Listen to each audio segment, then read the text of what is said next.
माता जी ने जो बात रखी है उनकी अपनी भावना है और हर व्यक्ति को इस देश में अपनी भावना व्यक्त करने का अधिकार है, पूरा अधिकार है। आपने भी कहा कि कुछ लोगों के दिल पे सांप लौट गया होगा। भाई अमित शाह जी और राजनाथ सिंह जी का क्या हो रहा होगा जब ऐसी बात आएगी? तो मैं नहीं कुछ कह रहा हूँ, ये उनकी अपनी बात है। जहाँ तक बात आपने कही है ओवरऑल, आज जो इनका अखिलेश जी का, हाँ। ये भी सच है कि अखिलेश जी उत्तराखंड में चुनाव लड़ रहे थे और कांग्रेस के विरुद्ध, चूंकि राज्य में कोई ऐसी सही बात है कि समझौता नहीं हुआ है, तो मुझे लगता है जो आपने उदाहरण दिया वो INDIA से पहले का है। INDIA का अभी उसकी मीटिंगें होने के बाद की है। और उत्तर प्रदेश में भी हमने घोसी में जो है हमने स्वेच्छा से जरूर समर्थन किया, क्योंकि हमें लगता था कि हमारा दिल बड़ा होना चाहिए, लेकिन उत्तराखंड में ऐसा नहीं हुआ। ऐसे कई राज्यों में सहमति नहीं है। केंद्र स्तर पर जो अभी वार्ता चल रही है और ये आगे हम बढ़ेंगे। नीतीश कुमार जी की जो बात आपने कही है, मैं उस पर भी आपको जरूर जवाब देना चाहूंगा। जो उत्तर बिहार और दक्षिण बिहार में जो दो हैं सेंट्रल यूनिवर्सिटी, अलग बात है कि अभी तक उत्तर बिहार के सेंट्रल यूनिवर्सिटी के स्ट्रक्चर पिछले 7 साल में नहीं खड़ा हो पाए। मोदी जी के सरकार में रहते हुए एक सिर्फ लीज पर और सिर्फ जो पूरे इस कॉलेज चल रहे हैं मीडिया सेंटर से लेकर शहर के अलग अलग, उसी शहर से मैं आता हूं मोतिहारी से, तो वो आज तक उसका कहीं कोई बिल्डिंग तक नहीं बन पाया 8 साल में, केंद्र सरकार की ही गलतियों के कारण। जो वाइस चांसलर जाता है वो मोटी रकम कमा करके लीज में आ जाता है। मैं वही उसी मुद्दे पे बातचीत का सिलसिला जोड़ रहा था। अब धनंजय विल रिस्पॉन्ड। मैं डॉक्टर साहब आ रहा हूं। डॉक्टर साहब, धनंजय विल रिस्पॉन्ड। देखिए, जो जनता है, पब्लिक है, जनता जनार्दन है। लोकतंत्र में जनता ही मालिक है और जनता के मन में जिस तरह से नरो महेंद्र नरेंद्र बसे हुए हैं, ये जनता जानती है कि भगीरथ प्रधानमंत्री नरेंद्र मोदी वो भगीरथ हैं जिन्होंने विकास की इतनी गंगाएं बहाई है कि इसकी गिनती वो खुद भी नहीं कर सकते हैं। आज उस देश के एक निगेशन में देश चल रहा था, गरीबी हटाओ गरीबी हटाओ। प्रधानमंत्री ने कहा मेरी लाओ, हम $5 ट्रिलियन इकोनॉमी पर जाएंगे, $7 ट्रिलियन पर जाएंगे, चांद पर चलो, सूरज से आंखें मिलाओ। तो ये पीढ़ी को लग रहा है कि भाई हमारा कोई नायक, हमारा कोई नेतृत्व करता है, एक नरेंद्र मोदी के रूप में इस देश को मिला है, इसलिए देश उनके साथ खड़ा है। और जो आप इंडी गठबंधन की बात कर रहे हैं, अगर आपके पास सिद्धांत का बल नहीं होता हो तो सत्ता का समीकरण से चलाना चाहते हैं। अखिलेश जी वही कांग्रेस के साथ एक समीकरण बैठाना चाहते थे। और ये जो इंडी गठबंधन की आप बात कर रहे हैं, ये कहते हैं कि प्रदेश में रहेंगे, प्रदेश में करेंगे जंग और देश में रहेंगे संग संग। ये कैसे है रंग ढंग? और सबके अपने अपने घोटाले हैं, अपने अपने गिरेबान में। और इन लोग गठबंधन में आने के पहले गए थे कोर्ट में कहे थे कि हमें घोटाला करने की इजाजत दीजिए, हम नेता हैं, हम पर जांच मत कराइए। कोर्ट ने कहा कि अगर किए हो तो भुगतो। तब उसके बाद नेताओं की बात होती है, दाल बना रहे हो तो धीरे से छौंक लगा देते हैं, सतर्क नहीं रहेंगे तो छौंक पता नहीं चलेगा। लेकिन ये जो आज लगातार आवाज डिस्टर्ब कर रही है, पिछले 1 हफ्ते से डिस्टर्ब कर रही है, और जैसे ही शो शुरू होता है वैसे ही, हाँ मुझे मालूम है आपको सुनाई नहीं पड़ रहा होगा, और हाँ बजा देते हैं, फालतू का डिस्टर्ब करने वाला काम करते हैं। वो अच्छी बात है, यहाँ पे इतनी अच्छी शो चल रहा है, लगा वो लोग परेशान कर रहे हैं।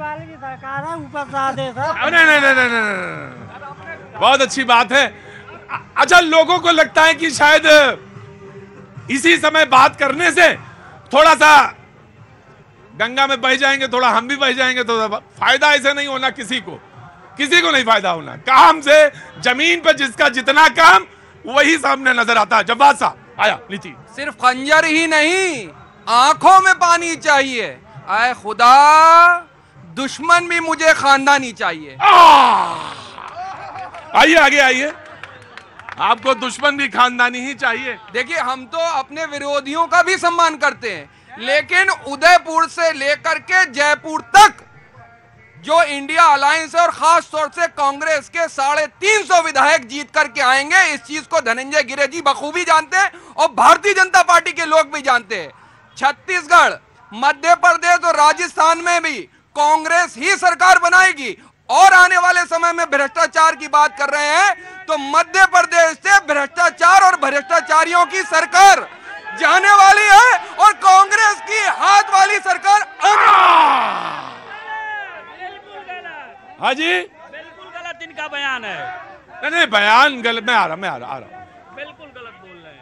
आप कहाँ आसाम का ये अगौछा डाले हैं, लेकिन है नहीं आसाम के आप। हम यूपी के रहने वाले। वो तो मुझे पता चल गया था, वो तो तुरंत पता चल गया था मुझे कि आप, अच्छा ठीक है।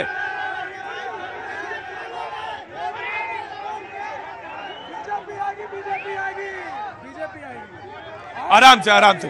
तो यूपी में कहाँ के रहने वाले हैं? गाजीपुर पगला गए जी। गाजीपुर के जो बिहार के बॉर्डर पे है, बक्सर जिला। अरे आप तो ऐसा गाजीपुर समझा रहे जैसे मैंने देखा ही नहीं। अफीम की फैक्ट्री देखे हैं? ऐसा गाजीपुर समझा रहे हैं जैसे वह तो तुर्की में बसा है। अरे बगल में यहाँ छलांग लगे तो हम तो गाजीपुर पहुंच जाते हैं। वहां के बंदर देखे हैं? अफीम की सबसे बड़ी फैक्ट्री वहां पे हुआ करती है जी। और बंदर, जब मैंने इनसे कहा तो इनको विश्वास हो गया कि ये गाजीपुर जरूर देखे हैं। अबे आए आपके बाद डॉक्टर नीति शर्मा जी। देश की राजनीति ने बहुत ही विचित्र रूप ले लिया है। खबर छुपाई गई, अफवाह उड़ाई गई। I.N.D.I.A जी। खबर छुपाई गई, अफवाह उड़ाई गई, कहानी कुछ और थी, सुनाई कुछ और। जब्बार साहब, आप ही को जवाब मिला है। बड़ा जबरदस्त। कहानी कुछ और थी, कहानी कुछ और थी, कुछ और सुनाई गई। वाह जी। I.N.D.I.A पूर्ण रूप से अपनी विश्वसनीयता खो चुका है। आज उत्तर प्रदेश डॉक्टर साहब विश्वसनीयता खो दिया। ये कहते कुछ है, करते कुछ है, मन में कुछ है, पर्चा कुछ और निकालते हैं। आज यूपी में बेचारे अखिलेश यादव जी के सपनों को कैसे चूर चूर एमपी में इन्होंने करा। अब आपके भी सपने चूर होने वाले हैं कांग्रेस के जी। आपके भी सपने चूर होने वाले हैं प्रभात जी। जी जनाब। सर्वप्रथम आपके सम्मानित चैनल के माध्यम से 15 सेकंड में एक बात कहना चाहूंगा। और मैं जल्दी से आपके बच्चे को जल्दी से जल्दी वो जो डेंगू है उसको उपचार हो और जल्दी से वो बाहर आए, इसकी कामना करते हैं। सारे लोग कामना करेंगे मिलके मेरे साथ कि जल्दी से। और ये एक बड़ी बात है कि बेटे को हो डेंगू और पिता यहाँ पे खड़े होकर डिबेट कर रहे हैं। भाई आपको बहुत बहुत प्रणाम है जी। और मैं प्रणाम करता हूं सफदरजंग अस्पताल के सारे मैनेजमेंट के लोगों को, खासकर जो पीजी में हमारी बहनें और भाई हैं। धनंजय जी थोड़ा तेज नहीं हो सकता? धीरे बज रहा है इतना। उससे कहो भैया कह रहे थोड़ा तेज कर दो। और कह दो भैया कह रहे थोड़ा तेज कर दो, जरा थोड़ा शादी ब्याह है यहाँ पे जी। मैं खास करके जो हमारी बहनें पीजी में है और भाई, उनके बारे में कहता हूं। मैंने मदर टेरेसा को देखा नहीं है, लेकिन पिछले 6 दिनों में उनको देख के मुझे फील हुआ कि मदर टेरेसा शायद ऐसी होंगी। तो मैं नमन करता हूं और चाहता हूं कि सफदरजंग अस्पताल के एडमिनिस्ट्रेशन को मेरी तरफ से भी बहुत बहुत बधाई। Thank you. अब बात आती है, बीजेपी की बात चल रही थी, सत्ता की बात चल रही थी। माताजी ने कहा, मैंने सुना। सच्चाई क्या पता है?